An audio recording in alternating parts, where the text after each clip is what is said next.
Abdoulaye Mbodj, je suis le chef du service départemental de pêche et de la surveillance de Saint-Louis. Ce que vous pouvez retenir, c'est que dans le cadre de la politique de pêche du ministère des Infrastructures et portières, et surtout dans le cadre de l'alerte politique sectorielle, donc la thématique sécurité en mer occupe une place de choix. C'est dans ce cadre donc les CLPA de Saint-Louis ont compris ce message-là. Dans le plan d'action, ils ont inscrit cette thématique-là à un plan vraiment important. À ce niveau aussi, donc, comme la sécurité est très importante au niveau de la pêche, donc ce que nous réunissons aujourd'hui ici, c'est que la formation se fait à 3 étapes. Donc la première étape, c'est l'administration de pêche qui a fait les aspects techniques, donc expliquer un peu les capitaines de pêche sur les règles élémentaires de sécurité. Par exemple, la conception et la fabrication de la pirogue, c'est un élément important en matière de sécurité. Donc la vérification du moteur, ensuite consulter l'ANACIM avant d'aller en mer. Donc on a introduit cette année-ci un nouveau élément qu'il s'agit on a coopté 3 notables pêcheurs qui ont partagé avec les jeunes capitaines donc leur connaissance empirique, donc leur pratique ancienne, pour échanger avec les capitaines sur les règles de sécurité en mer. Le 3e élément maintenant, c'est les sapeurs-pompiers qui sont venus maintenant pour effectivement faire les premiers secours en matière de sauvetage. Ensuite, les premiers secours, ensuite faire les techniques d'utilisation de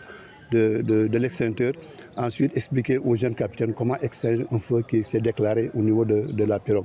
Donc, ce sera l'occasion aussi vraiment de remercier notre partenaire, l'un de nos partenaires stratégiques. Il s'agit du PERSEM, qui vient nous appuyer pour la 3e fois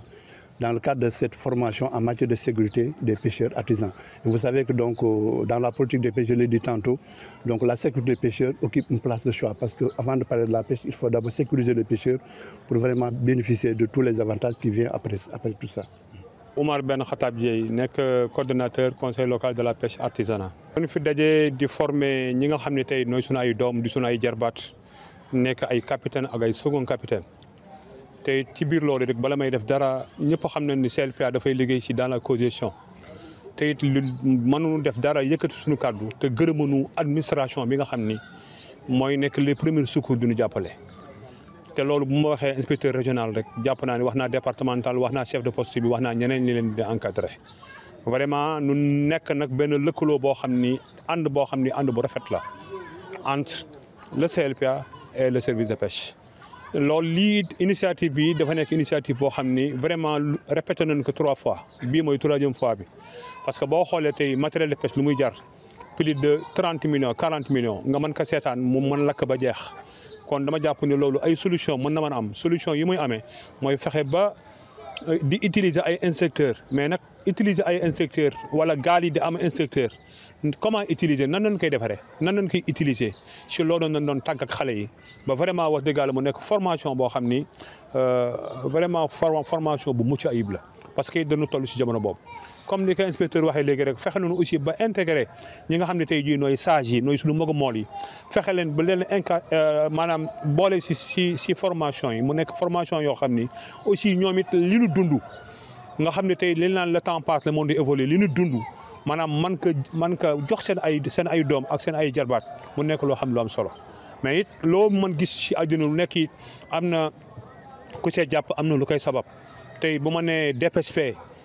première nga xam ne tey jii dañoo ànd boobaak léegi nekk ci surveillance participative tey jii ki ñu ci ñëwul toujours en secours du PRSM nga xam ne tey boobaak léegi maanaam dañul ci dunu jàppale loolu aussi dañu koy sant aussi di ko gërëm te it ñëpp xam nañ ni CLPA yi seen doole barewul kon boo mënee ñëw di leen jàppale ci wàllu sécurité te ñëpp xam nañ ni dëkk bi ni mu bindoo ci embouchure bi ak géej gi ñu yore nga xam ni géej la goo xam ni géej gu doy waar la yooyu module yooyu yëpp nag nu mën ko boole nu mën fi am formation diggante tey ak suba mu nekk loo xam ne vraiment lu ñuy rafetlu bu baax a baax vraiment di sant ñëpp di gërëm non waaw non matériel yi boo dee xool du dara weesu ci lu dul ci gilet de sauvetage nga xam ne loolu maanaam mool bu ne da nga ko war mën a am te it loolu nu fexe aussi ba ci formation bi nu yombal leen ko beneen bi aussi mooy instructeurs yi nga xam ni amuñu habitué wu di ko yëg yëpp ci gaal yi nu fexe ba nag désormais vraiment mool bu nekk am gaal fexe di ko dugal sa gaal te it yemul foofu rek boo xoolee tey jii suñu kër yi nga xam ne li ci ëpp ay matériel noo fay nekk essence yaa ngi si kër yi leneen si kër yi nu fexe ba si même kër yi vraiment kër gu nekk am benn inspecteur wala ñaari inspecteur ñaanuñu ko yàlla bu loolu amee nu fexe xool nan lañ koy saafara. Maguette Fall naka Maguette Dieye. dafa am ay formation bu mucc ayib yoo xam te ni sunu papa yeeg sunu yaay yi noonu si tàggat ñoo ko jiite te tayuñu bàyyiwuñu wax dëgg yàlla bi mooy 3e fois boo xam te ne ñoo ngi koy def ak yeneen yi jàlloon ñoom nag da leen sant di leen gërëm ndax formation bi ñuy defal nii gis nañ suñu bopp donte amoon nañu yàlla dimbali na am tuuti xam-xam mais dolli nañu yokk nañu pour kaaraangal suñu matériel kon nag ñoo leen ñaanal yàlla tànk bii ñu taxawoon nii yàlla nekk tànk kanam bañ am tànk gannaaw yàlla suturaal leen si may leen si ndam ndax ndam seen ndam ñëpp la waaw bien sûr bari na si lool surtout moo suñu bël bi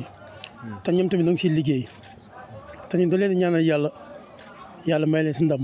ndax seen ndam mooy suñu ndam te suñu problème mooy seen problème ndax ñu nekk seen doom nekk seen sët